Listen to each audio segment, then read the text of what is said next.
All right, all right, all right. Welcome back. Let's get real. Let's get serious. Are your affairs in order? Planning for death is never fun. It might sound like a morbid topic, but guess what? It is absolutely necessary. Luckily, we've got the Administrator General, the CEO of the Administrator General's Department, Stacie-Ann Carty, back to show us how.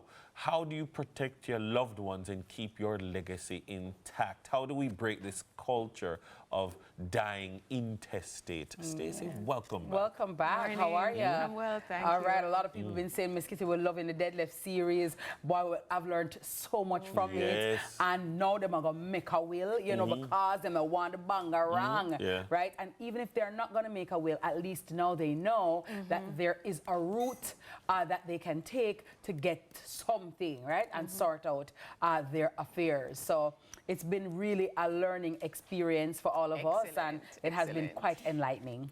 Yeah. Indeed. So, how do we operationalize what we've learned all these weeks to avoid?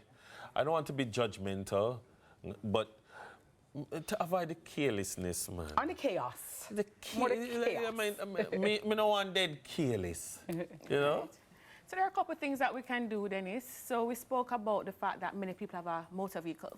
So if you have a motor vehicle and you're the only person's name on the title, you could add somebody's name to the title. It requires you to go to the motor vehicle registry and deal with that. If it is that you have a bank account, you can also have your bank account jointly. Now, we caution people, remember, if it's a joint account, they have access whilst you're alive. So make sure it's someone who you trust. Or it is that you can have what you call a mandate on the account, that's any two to sign, or the person only gets it in the event of your death. Some institutions have that as well. If it is that you have persons who are dependent on you, because sometimes that's where the grief becomes amplified, the breadwinner is gone, you could have an insurance policy on your life. Yes, so when you die, there are funds to take care of the day-to-day necessities of the persons who are dependent on you. Whether that is a child who is under 18, or it could be a disabled child who will be continuously dependent on the parent, and you name the beneficiary on the insurance policy. Those are things that you can do. If you have land, you can own that jointly as well. You can, or you can transfer it to the person whilst you're alive if you want to give it to them. So there are all kind of considerations that we need to take into place. Also, a will is a little bit more than just giving gifts. You can have instructions. So I remember I drafted a will once, and that is the most thorough will I've ever drafted. There was a funeral program, so every song that the person wanted to have sung was there, which Bible verses they needed to have read. If you're that particular, that's the best place to put it. If it is that you want to give instructions, some persons do not want to be cremated. They do not want it at all. You can put it there, do not cremate me, I want to be buried. If it is that you have a preference for funeral homes or type of caskets or what you want to wear, colors, everything, final instructions can be placed there. So it's not just gifts that you put in your will. And even if you have gifts or you're giving gifts, Dennis mentioned it, I think it was yesterday, Dennis, you were saying don't release certain funds. We're talking with Carlton in terms of the trust, you know?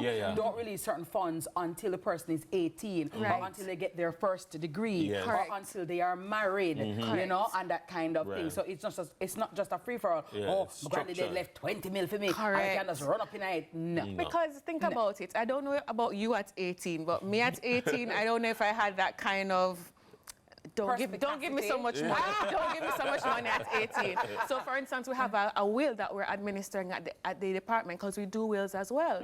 And the file came across my desk, and I said to the officer, oh, so-and-so is 18, we can transfer. And she said, oh, no, remember, the judge changed it. It's 21, because the judge had the foresight to know giving an 18-year-old multiple millions of dollars might not be the most prudent thing to do. And so in your will, you might want to say we're going to hold it in trust for someone until they're 18, until they're 21, until they're 25. You know the persons who are dependent on you.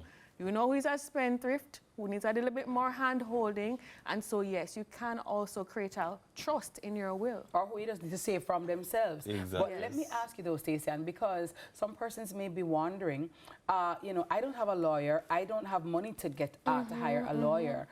Do I need a lawyer to create my will and to leave my last will and testament? Or can I just do it on my own? How does that work? So what I would say to everybody, Parliament made sure that making a will was the simplest thing.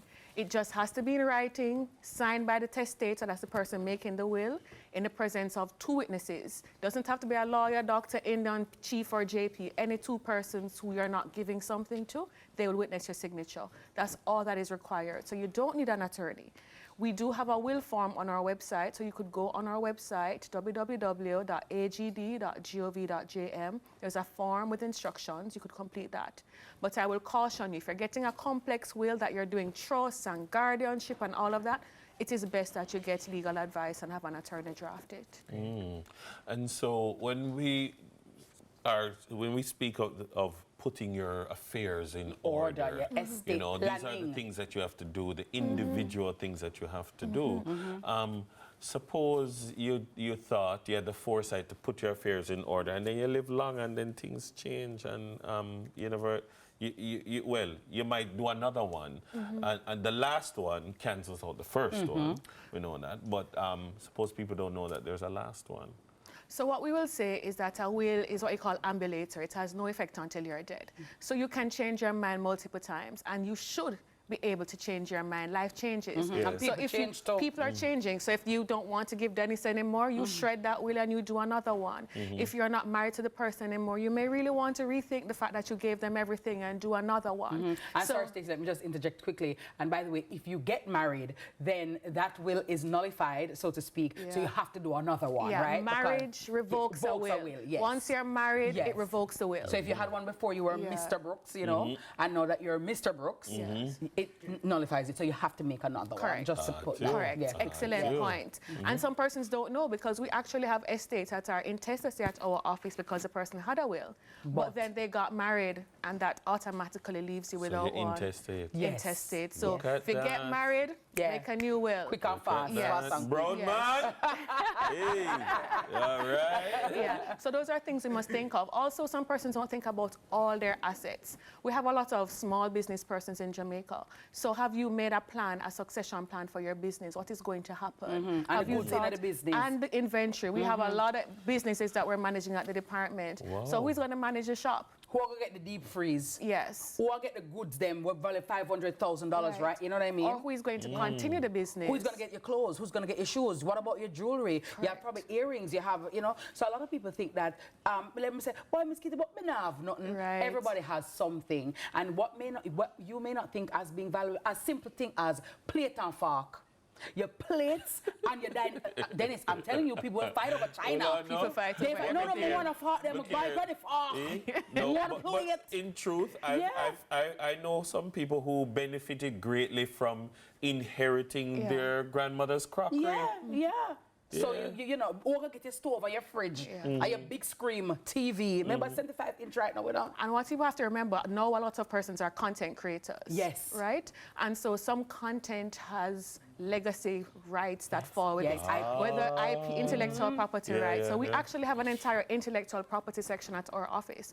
And we have estates under management for writers, producers, quite a few. So you think about it, you as a creative, who is going to have access to your accounts online? Have you set up your legacy on your LinkedIn? Have you set up your legacy on your Facebook? Who will have access to that? Because those are things that you monetize. And sometimes money depend on it. Apple, Yes, and ma'am. Apple has those things, you know. Yes, Apple, ma'am. like, you can sign over your phone that your Apple account, this Correct. person can take it. All the take iPhone over. 16 Plus that we're getting. Hello.